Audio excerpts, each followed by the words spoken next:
Many businesses can start out and plod along for years without making any serious inroads in their market.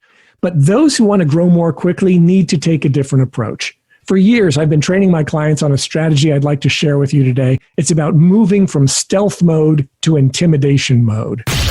Increase sales, improve margins, and grow your business. Guaranteed. TopSecrets.com. Now, David Blaze. Hi, and welcome to the podcast. Today, co-host Chris Templeton and I will be talking about moving from stealth mode to intimidation mode. Welcome, Chris. Hi, David. You know, this sounds like two drastically different things. Right. So what do you mean by stealth mode, and what do you mean by intimidation mode? I hope this topic isn't too intimidating for people, Chris.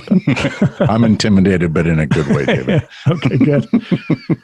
One of the things that I've noticed that most of my businesses had in common is that when I started them, I was essentially operating in stealth mode. It was very quiet. It was very low key. It was a lot of planning, trying to decide who are we going to go after, who are we going to target, how are we going to approach them, what are we going to say, how are we going to say it. So all of that stuff is happening behind the scenes. So that's what I refer to as stealth mode. Stealth mode is when people are not even really aware that you're there. The market doesn't know yet. Prospects and clients don't know yet. In stealth mode, you're still figuring it out. Now, in the early stages of stealth mode, you're reaching out sort of behind the scenes. You're getting to people in the market who could potentially buy from you, and you're communicating with them. You're getting them qualified, as we talked about in previous episodes. You're finding out who's ready to buy now, who has specific dates in mind, who's generally receptive, who's disqualified, who's unresponsive. You can do that very quietly, and your competitors don't even really know necessarily that you're there.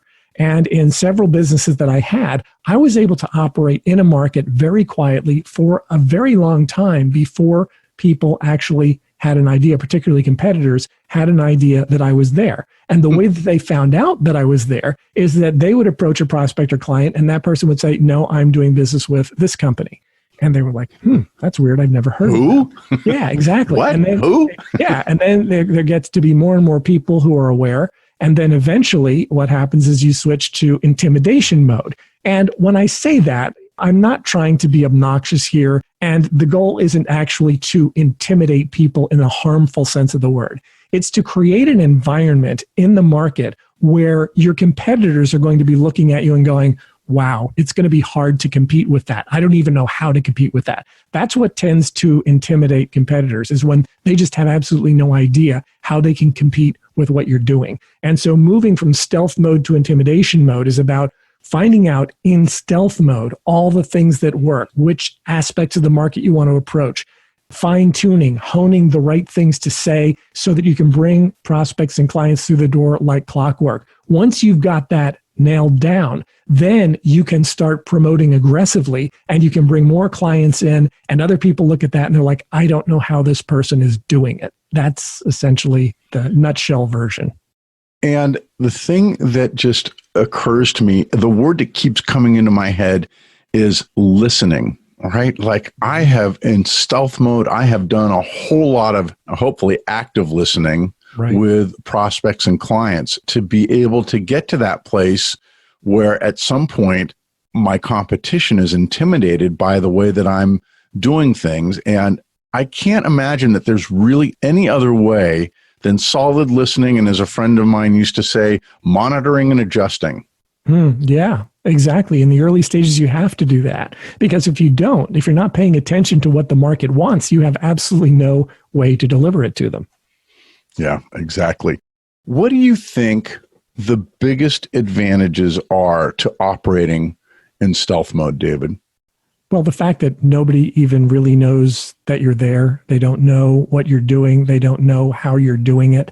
I mean, obviously, I have a brand called Top Secrets. So this is something that I like. I mean, I like the idea of being able to operate in a sales environment where people just don't know what it is that you're doing. They don't know what the secret sauce is. They don't know how you're able to do what it is that you do. And that's really what I work with my clients on, is to help them to create that environment so they can make that sort of thing happen in their market. behind the scenes, get everything all lined up. And once they know it's working and once they know they can do it profitably, then they can roll it out. They can scale it a lot more quickly because they know that every step of the process has been tested and proven and works.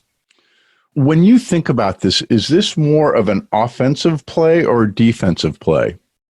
Well, in some cases, it's both, but I would say it's primarily about operating.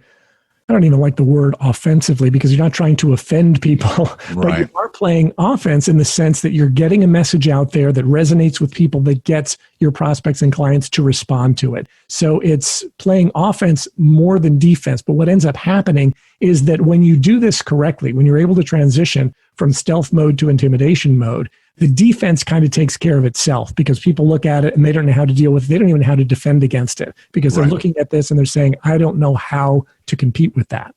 So when you look at operating in stealth mode and also moving to intimidation mode, what's the best way to make that transition? Well, you have to recognize when you're ready for it. I think in determining when to make the transition, you just have to know when you're ready for it. And it doesn't really happen until you have all the necessary pieces in place to be able to go out with a marketing message that you know resonates, that you know is going to attract the type of customers that you want to have. So much of what's missing in marketing today with most businesses is a really solid, clear, coherent marketing message, sales message. They're not clear enough on what it is they do and how they do it. They can't nutshell it for a person. They can't bullet point it for a person. Therefore, it's too hard to understand. So when you're at the point where you've tested it and you've been able to bring customers through the door like clockwork as a result of the things that you're saying and the process you have in place, when you know that works, that's when you want to throw the switch. Because at that point, you want to get as many people in front of your marketing message as possible. You want to get them qualified in or qualified out as quickly as possible. You want to focus on closing the ones who are qualified in. You want to focus on eliminating the ones who are qualified out so that you can just streamline the entire process and grow as quickly as possible. So when you're in intimidation mode, what does it look like and how do you know when you've reached it? You'll know. You'll know you've reached it because you're able to bring customers through the door. If not, essentially at will, you'll be able to bring them through the door systematically. I say like clockwork because you want to have that sort of regularity. You want to make sure that when you've got things firing on all thrusters, you've got a constant supply of new leads coming in that you can get qualified in or out as quickly as possible, that you can put through your sales process and close and sell the ones who are qualified for what you offer. So it's easy to know when it's happening because it's working. It's also easy to know when it's not in place because it's not working. If you're struggling with how to bring your next client through the door, if your pipeline seems inadequate, if you feel like you're talking to a lot of people and not closing a lot of sales, that means that you need to really dive back into stealth mode a little more and figure out the components that are missing to be able to get you there. So these two things look very different. And something else I want to say, Chris, is when we talk about intimidation mode, some people might hear that and say, I don't like the sound of that at all. That sounds really obnoxious. This is a terrible conversation to have. And so if you don't like the word intimidation, you probably won't like the idea of market domination any better because domination sounds too controlling or whatever. But ultimately what I'm talking about here is that in every market, there are leaders and followers, and you're either going to be the leader in the market or you're going to be the follower. So if the idea of being a leader in your market is acceptable to you, and if the idea of leading to the point where people are like, I don't know how to compete with this person, I don't know how to compete with this company, if you're okay with that idea, then that's really what I'm talking about here. So please don't get hung up on the terms. It's not about the terms. It's about getting a result. And that result, Chris, is all about being able to create results for your customer. Okay, it's not about being a bully. It's not about being obnoxious. It's about being in a position where you're so good at what you do that you're able to create results so well for so many people that you become the only logical, natural choice. And when that happens, you are going to dominate your market in a good way, in a healthy way. And the reason it becomes intimidating to people is that they just don't know how to compete with that. When you're that good at what you do and you're that good at calling attention to what you do so that people become aware of it and end up wanting to buy it from you, that is something that a very small percentage of any market ever figures out. And I think that the other thing to just comment on this is I know that there are people listening to this who've been in business for 10, 15 years, and looking at this and saying, oh my gosh, I'm barely even in stealth mode. How do you help somebody who's been in business for a long time and doesn't feel like they're there to develop a better stealth mode and be able to move to intimidation mode? Well, I think they need to want to do it. They definitely need to want to do it. Also, just having this conversation that we're having and recognizing that, yes, this is the kind of thing that can and should happen, that's going to be helpful. But if somebody's been in business for a long time and if they've been sort of stagnating, then what I would encourage them to do is schedule a strategy session with us. If we can help, we'll tell you that. If we can't help, we'll tell you that too. But what it means is if you've been doing it for a long time and if you haven't gotten to the point where you can generate customers as quickly as you need them, then that's an indication of a broken funnel, a broken pipeline, a broken system. That needs to be fixed first. And normally that's done in stealth mode. Once you start getting those pieces lined up, and that can happen very quickly, then you can start getting some results. You can start increasing your sales, increasing your profit margins, and then you can utilize the revenue that you're making from that to pump into various campaigns that will allow you to become more visible, become more obvious, bring more new customers through the door more quickly, and become far more intimidating to competitors who don't know how to do that.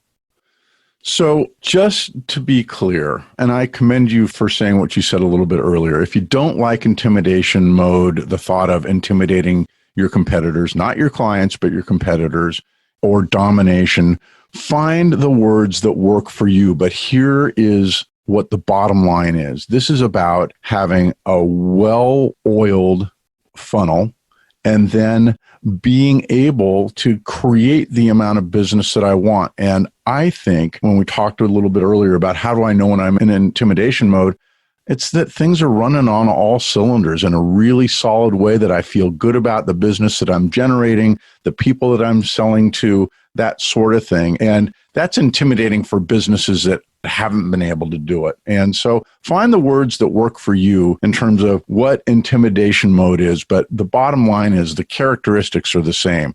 Good, solid business coming through the door that I feel good about and I'm happy to be doing. Don't you think?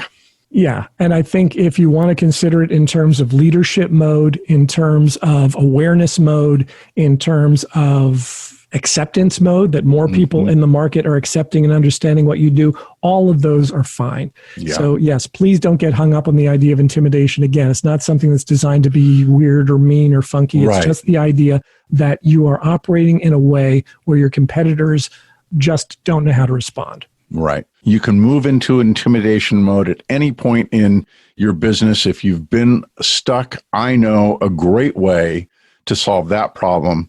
And that is to call David and his team. Go to topsecrets.com/call, set up a strategy session with David and his team to find out how they can help you, maybe to develop into stealth mode a little bit more and move toward intimidation mode, or whatever you choose to call it. So that's all we have time for today. But in the meantime, feel free to go to topsecrets.com/call and set up a meeting with David and his team. Topsecrets.com. Thanks for listening to the podcast. Right now, I'm working with a small group of private clients to get things going in their businesses again.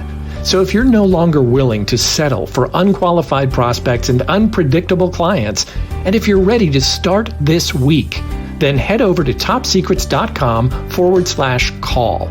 We'll get on the phone with you and make sure you're crystal clear on 3 things. First, the market or markets you need to start dominating right now to accelerate your results. Number 2, what's kept you from doing it so far? And number 3, what's broken or missing? Remember, in this business environment, sitting around waiting for things to get better is not the answer. And if you knew what to do, wouldn't you have done it already? To see if we're a good fit to work together, just go to topsecrets.com/call. That's topsecrets.com/call. Increase sales, improve margins, and grow your business guaranteed. Top Secrets.com.